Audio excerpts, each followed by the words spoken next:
Hello guys, welcome to our channel. This is Teja. ప్రస్తుతం మనతో పాటు సీనియర్ జర్నలిస్ట్ భరద్వాజ్ గారు ఉన్నారు. నమస్తే సార్. నమస్తే. సో వైఎస్ షర్మిల గారితో వైఎస్ఆర్సీపీకి చెందిన కొంతమంది ఎమ్మెల్యేలు టచ్లో ఉన్నారు అనే విషయం వెలుగులోకి వచ్చింది. అండ్ ఈ విషయం తెలుసుకున్న జగన్మోహన్ రెడ్డి గారు షాక్ అయ్యారని కూడా చెప్తా ఉన్నారు. సో దాని గురించి మీ మాటల్లో. షర్మిల కావచ్చు, ఎవరైనా కావచ్చు, పిసిసి బాధ్యతలు ఎవరు తీసుకుంటారు? ఏపీలో Congress party, Pradesh Congress party committee బాధ్యతలు ఎవరు తీసుకుంటారో వారితో టచ్లోకి వెళ్తారు అనేది. అంటే ఒకవేళ టీడీపీ గెలిచి వైసీపీ ఓడిపోతే అప్పుడు పరిస్థితి ఏమిటి అనేది ఒక కోణం. ఇంకొక కోణం ఏంటంటే, ఒకవేళ వైసీపీలో టికెట్లు రాకపోతే ఏ కారణం చేతైనా, అంటే ఇప్పుడు సిట్టింగుల్లో చాలా మందిని రీప్లేస్ చేస్తున్నాడు ఆయన. ఈ రీప్లేస్ చేస్తున్న వాళ్ళలో ఏ రకమైన అసంతృప్తి పోగుపడకుండా జాగ్రత్తలు తీసుకుంటున్నాడు జగన్మోహన్ రెడ్డి.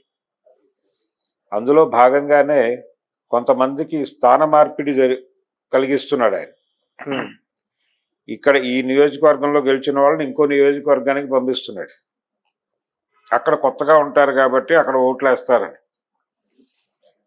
ఈ పంపించేటప్పుడు అన్ని జాగ్రత్తలు తీసుకోవడంతో పాటు అక్కడ ఎవరైతే పోటీ చేయాలనుకున్నారో, ఎవరైతే పోటీ చేస్తారని అక్కడ ప్రజలు అనుకుంటున్నారో వాళ్ళతో ఫ్లెక్సీలు పెట్టిస్తున్నాడు వీళ్ళకి స్వాగతం చెబుతూ, మేమందరం కలిసే ఉన్నామని అని ప్రజల్లోకి ఒక అభిప్రాయం పెడితే వైఎస్ఆర్సీపీకి చెక్కు చెదరని బలం ఉంటుంది అనేది ఆయన నమ్మకం.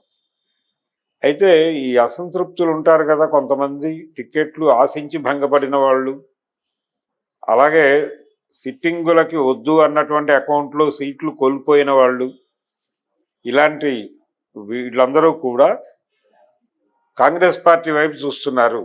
టీడీపీలో కూడా ప్రెజర్ ఉంది. టీడీపీలో కూడా టికెట్ల ప్రెజర్ ఉంది. ఎందుకంటే అది గెలుస్తుంది అనే ఒక ప్రచారం, గెలిచే అవకాశం ఉంది అనేటువంటి నమ్మకం టీడీపీ శ్రేణుల్లో ఉంది. గెలిచే వరకు చెప్పలేము, అది వేరే విషయం. కానీ గెలవబోతున్నాము అనేటువంటి ఒక అభిప్రాయం ఉండటం వలన అక్కడ కూడా హడావిడి ఉంది. టికెట్లు ఆశించే వాళ్ళ సంఖ్య చాలా అపరిమితంగా ఉంది టీడీపీలో కూడా. అందుకని టీడీపీ వైపు వెళ్ళరాళ్ళు. వైసీపీ అసంతృప్త క్యాండిడేట్లు అందరూ కూడా టీడీపీ వైపే చూడాలి. కానీ టీడీపీలో కూడా టైట్ ఉంది కాబట్టి వాళ్ళు ఇంకొక ఆల్టర్నేటివ్ పార్టీ వైపు చూస్తారు. ఇంకొక ఆల్టర్నేటివ్ పార్టీ ఏముంది? కాంగ్రెస్ తప్ప.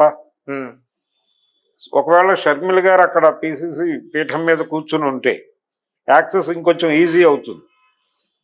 అన్నకి జై అన్నవాళ్ళు వెళ్ళి చెల్లెళ్ళకి జై అంటారు అక్కడ అనేసి టికెట్లు కొట్టేయచ్చు. అక్కడ ఎలాగూ అంత ప్రెషర్ ఉండదు. వీళ్ళు ఆల్రెడీ గెలిచిన వాళ్ళు అయి ఉంటారు, ఎమ్మెల్యేలుగా కొంత నియోజకవర్గంలో ఏదో మేరకు పట్టున్న వాళ్ళు అయి ఉంటారు. కాబట్టి ఏ మేరకు ఉపయోగపడినా మన ఓట్ బ్యాంక్ పెంచడానికి దోహదపడినా సరిపోతుందని కాంగ్రెస్ పార్టీ అనుకోవచ్చు. కాబట్టి సీటు డినై చేసే ప్రమాదం ఉండదు.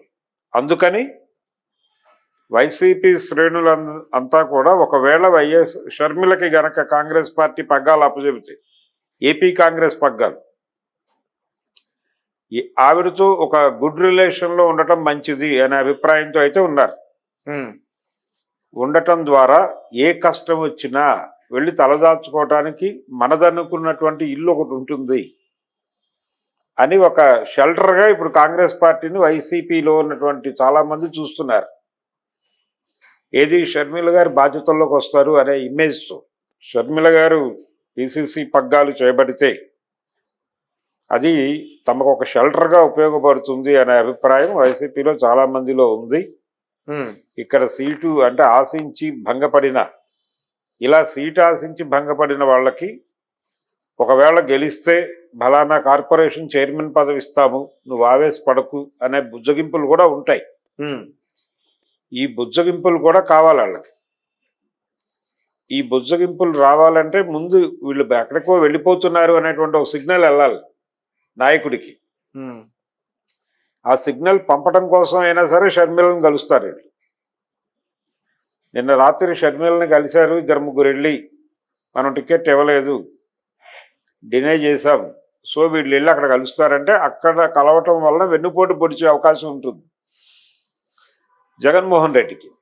అందుకని ఆ ప్రమాదాన్ని నివారించడానికి వాళ్ళని వెనక్కి పిలిచి వాళ్ళకి భవిష్యత్తులో మనం గెలిస్తే బలానా కార్పొరేషన్ ఇస్తామని చెప్పండి అంటాడు ఆయన. బొత్స సత్యనారాయణ లాంటి వాడు ఎవడో రంగప్రవేశం చేసి వాళ్ళతో మాట్లాడి సంతృప్తి పరిచి మళ్ళీ కాంపౌండ్లో తీసుకొస్తాడు. కాబట్టి ఏ విధంగా చూసినా షర్మిల గారు అక్కడ కాంగ్రెస్ పార్టీ పగ్గాలు చేపట్టడం అనేది వైఎస్ఆర్సీపీలో ఉన్న చాలామంది నాయకులకి చాలా అవసరమైన పని. ఆవిడ పగ్గాలు చేపడితే వెంటనే ఇక్కడ ఏం దొరకకపోయినా అక్కడికి వెళ్ళిపోయి దండం పెడతారు. అక్కడ దండం పెట్టగానే వాళ్ళు వెనక్కి పిలిచి ఇక్కడ ఏదో ఒకటి ఇస్తారు, ఇక్కడ ఏదో ఒకటి పొందడం కోసం అక్కడికి వెళ్ళి దండాలు పెడతారు. అందుకని అందరూ చాలా క్యూరియాసిటీతో ఈగర్గా చూస్తున్నారు కాంగ్రెస్ పార్టీ వైపు, షర్మిల వైపు. సోనియా గాంధీ గారు ఈవిని తీసుకెళ్ళి అక్కడ కూర్చోబెట్టేస్తే మనకి కొంత మనదైన మరొక ప్యారలల్ కుటుంబం ఉండటం అవసరం కదా, ఏ కష్టం వచ్చినా నష్టం వచ్చినా సాధ్యరటానికి అనే మూడ్లో వాళ్ళందరూ కూడా కాంగ్రెస్ పార్టీని చూస్తున్నారు. షర్మిలని కూడా ఒక రకంగా తమకి రక్షకిగా చూస్తున్నారు. ఆవిడ తమని కష్టాల్లో నుంచి ఆపదల నుంచి యువతలకి ఈడ్చి నిలబెట్టే ఒక శక్తిగా చూస్తున్నారు చెల్లెల్ని. అందుకని వైసీపీలో చాలామంది నేతలు షర్మిలకి టచ్లోకి వెళ్ళాలి అనే ప్రయత్నంలో ఉన్నారు. అంటే ఏదో పద్ధతిలో అంటే బావమరుదుల ద్వారానో ఎవడో ఒకటి ద్వారా వీళ్ళు వైసీపీని వదిలేరు. వీళ్ళ తాలూకా వాళ్ళు వెళ్ళి ఆవిడతో మాట్లాడతారు, అక్కడ పూర్తిగా లైన్ క్లియర్ అయిపోతే అప్పుడు ఒక గీలేస్తే వెళ్ళిపోతారు. ఈ మేరకు నెట్వర్క్ అయితే నడుస్తుంది. Okay okay sir, thank you so much. Thank you.